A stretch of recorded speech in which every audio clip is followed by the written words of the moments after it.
Hello, good morning everybody. Now I am going to teach the lesson Avoid Plastics 7th standard. I am working in Ujinenhalli Shravanabeಳಗೊಳ, but now I am in deputation in GHPS Pete, Chandrapatna Taluk, HPS. Now let us start the lesson. Take out your textbooks and keep on watching when I read the textbook and hear the lesson, the meaning of the lesson. It is time to say no to plastics. ಇದು ಸಮಯ ಪ್ಲಾಸ್ಟಿಕ್ಗೆ ಬಾಯ್ ಅಂತ ಹೇಳೋ ಸಮಯ. ಅಂದರೆ ಅರ್ಥ ಏನು? ಪ್ಲಾಸ್ಟಿಕ್ನ ನಾವು ಜಾಸ್ತಿ ಯೂಸ್ ಮಾಡಬಾರದು. ವೈ, ಯಾಕೆ, ಏನು ಕಾರಣ ಅನ್ನೋದನ್ನು ನಾವು ಈ ಪಾಠದಲ್ಲಿ ತಿಳಿಯೋಣ. Plastic is not a strange product to anyone. ಅದೇ ನಮಗೆ ತುಂಬ ವಿರಳವಾದ್ದು, ಸಿಗದೇ ಇರೋವಂಥ ಪದಾರ್ಥ ಅಲ್ಲ. ಬಿಕಾಸ್ ನವ್ಡೇಸ್ ಪ್ಲಾಸ್ಟಿಕ್ ನಾವು ತುಂಬ ಬಳಕೆ ಮಾಡ್ತೀವಿ. Plastic is used in every package. Without ಪ್ಲಾಸ್ಟಿಕ್ಗೆ ಲೈಫ್ ಇಲ್ಲ ಅಂತ ಇದೆ. But even that in this lesson I am going to tell the plastic is ಎಷ್ಟು ಯೂಸು ಅದು ತುಂಬ ಜಾಸ್ತಿ ಮಾಡಿದ್ರೆ ಅದು ಹೇಗೆ ಡೇಂಜರಸ್ ಆಗುತ್ತೆ ಅನ್ನೋದನ್ನು ನಾನು ಈ ಪಾಠದಲ್ಲಿ ವಿವರಿಸ್ತೀನಿ. It's every one in the present world and it has become a part of our life. ಈ ವರ್ಲ್ಡಲ್ಲಿ ಈಗ ನಾವು ಇರೋ ನಮ್ಮ ಕಾಲದಲ್ಲಿ ಈಗ ಅದು ತುಂಬ ಇಂಪಾರ್ಟೆಂಟ್ ಆಗಿದ್ದು ಮನುಷ್ಯನಿಗೆ. ಅದೆಷ್ಟು ಇಂಪಾರ್ಟೆಂಟ್ ಅಂದರೆ ಅದು ಇಲ್ಲದೆ ನಾವು ಬದುಕೋಕ್ಕೆ ಆಗಲ್ಲ ಅನ್ನೋ ಥರ ಪರಿಸ್ಥಿತಿ ಬಂದುಬಿಟ್ಟಿದೆ. Alexander Parkes created the first man made plastic. Alexander Parkes ಅನ್ನೋನು he was the first man made ಅಂದರೆ ಪ್ಲಾಸ್ಟಿಕ್ ತಯಾರು ಮಾಡೋದ್ರಲ್ಲಿ ಅವನೇ ಮೊದಲಿಗ. He demonstrated it an international exhibition in London. ಅವನು ಅದನ್ನು ಮ್ಯಾನುಫ್ಯಾಕ್ಚರ್ ಮಾಡೋದು ಹೆಂಗೆ ಅನ್ನೋದನ್ನು ಇಂಟರ್ನ್ಯಾಷನಲ್ ಎಕ್ಸಿಬಿಷನ್ ಲಂಡನ್ನಲ್ಲಿ ಅದನ್ನು ತೋರಿಸ್ದ. He named it as Parkesine. ಅದನ್ನು ಪಾರ್ಕ್ ಸೀನ್ ಅಂತ ಹೆಸರು ಕೊಟ್ಟ. Second, the common and wide use of plastic is mainly because it is inexpensive. ಈ plastic common and wide use of plastic ಇದು ತುಂಬ ಇನ್ಎಕ್ಸ್ಪೆನ್ಸಿವ್, ಅಂದರೆ ತುಂಬ ಎಕ್ಸ್ಪೆನ್ಸಿವ್ ಅಲ್ಲ, ತುಂಬ ಖರ್ಚು ಮಾಡೋಂಗಿಲ್ಲ. ಇದರ ಬೆಲೆ ತುಂಬ ಕಡಿಮೆ. ಸೊ ಅದರಿಂದ ಏನಾಗಿದೆ, ಇಟ್ ಈಸ್ ಲಾಂಗ್ ಲಾಸ್ಟಿಂಗ್. ಆಮೇಲೆ ಇನ್ನೊಂದು ಲಾಂಗ್ ಲಾಸ್ಟಿಂಗ್ ಅಂದರೆ ತುಂಬ ದಿನ ಬಳಕೆಯಲ್ಲಿ ಇರುತ್ತೆ. ಅದು ಬೇಗ ಹಾಳಾಗಲ್ಲ, ತುಂಬ ದಿನ ಇರುತ್ತೆ. And it is easy to make. ತಯಾರು ಮಾಡೋದು ಕೂಡ ತುಂಬ easy. This substance can be moulded into any form by heating. ಈ ಪ್ಲಾಸ್ಟಿಕ್ ಅನ್ನೋದನ್ನು ಹೀಟ್ ಮಾಡಿ ಯಾವ ಆಕಾರದಲ್ಲಾದರೂ ನಾವು ತಯಾರು ಮಾಡ್ಬೋದು, ಮೋಲ್ಡ್ ಮಾಡ್ಬೋದು. And it can be retained in that particular form when cooled.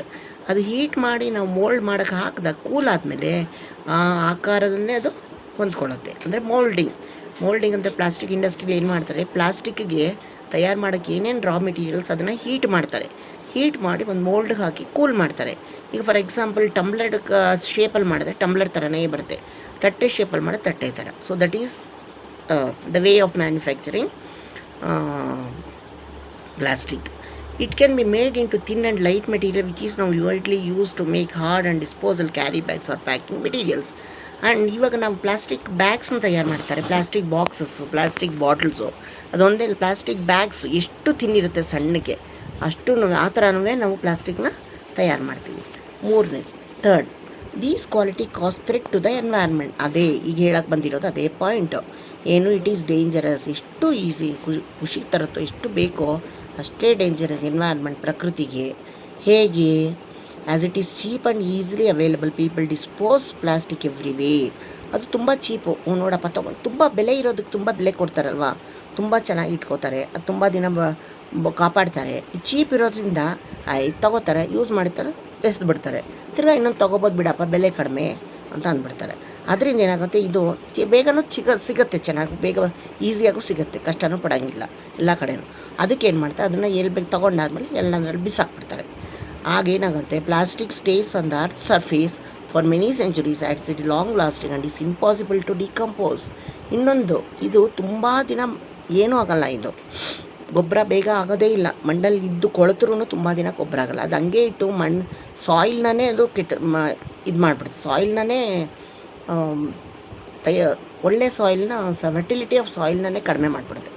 ಆ ಸಾಯಿಲು ಇದೋದಾಗ ಅದೊಂದು ಸ್ವಲ್ಪ ಪ್ರಾಬ್ಲಮ್ ಆಗುತ್ತೆ. It ultimately causes enormous environmental hazards. ಅಂದರೆ ಪ್ರಕೃತಿಯ ಹಜಾರ್ಡ್ಸ್ ಇಟ್ ಮೇ ಕಾಸ್, ಅಂದರೆ ಏನೇನೋ ಬ್ಯಾಡ್ ಎಫೆಕ್ಟ್ಸ್ ಎಲ್ಲ ಅದು ಕೊಡುತ್ತೆ. Due to migration plastic pollution is highly concentrated in big cities. Due to migration, ಒಂದು ಕಡೆಯಿಂದ ಇನ್ನೊಂದು ಕಡೆ ಹೋಗೋದ್ರಿಂದ ಪ್ಲಾಸ್ಟಿಕ್ ಪೊಲ್ಯೂಷನ್, ಅಂದರೆ ಪ್ಲಾಸ್ಟಿಕ್ಕಿಂದ ಪೊಲ್ಯೂಷನ್ ಪ್ರಕೃತಿ ಹಾನಿ ಆಗುತ್ತಲ್ಲ, is highly concentrated in bags, ಅದನ್ನು ಜಾಸ್ತಿ ದೊಡ್ಡ ದೊಡ್ಡ ಸಿಟೀಸ್ನಲ್ಲಿ ಯೂಸ್ ಮಾಡ್ತಾರೆ.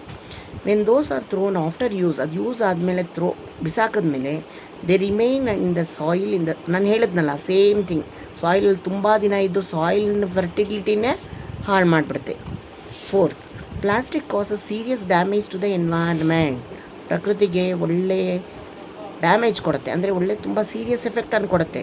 At every state, at its production or even at its, ಅದು ಪ್ರೊಡ್ಯೂಸ್ ಮಾಡೋವಾಗಲೂ ನಾವು ಹೀಟ್ ತಯಾರು ಮಾಡುವಾಗ ಲ್ಯಾಬಲ್ಲಿ ಇದರಲ್ಲಿ ಫ್ಯಾಕ್ಟ್ರಿಲಿ ತಯಾರು ಮಾಡುವಾಗ ಆ ಸ್ಮೋಕು ಅದೂ ಎನ್ವೈರ್ನ್ಮೆಂಟ್ಗೆ ಹಜಾರ್ಡ್ ಎಫೆಕ್ಟನ್ನು ಕೊಡುತ್ತೆ. ಆ್ಯಂಡ್ ಈವನ್ ಅದನ್ನು ಥ್ರೋ ಮಾಡಿದಾಗ ಅದು ವೇಸ್ಟ್ ಆದ್ರೂ ಅದು ನಮಗೆ ಒಳ್ಳೆಯ ಪರಿಣಾಮಕಾರಿಯಾಗಿ ಒಳ್ಳೆಯ ಇದು ಕೊಡಲ್ಲ.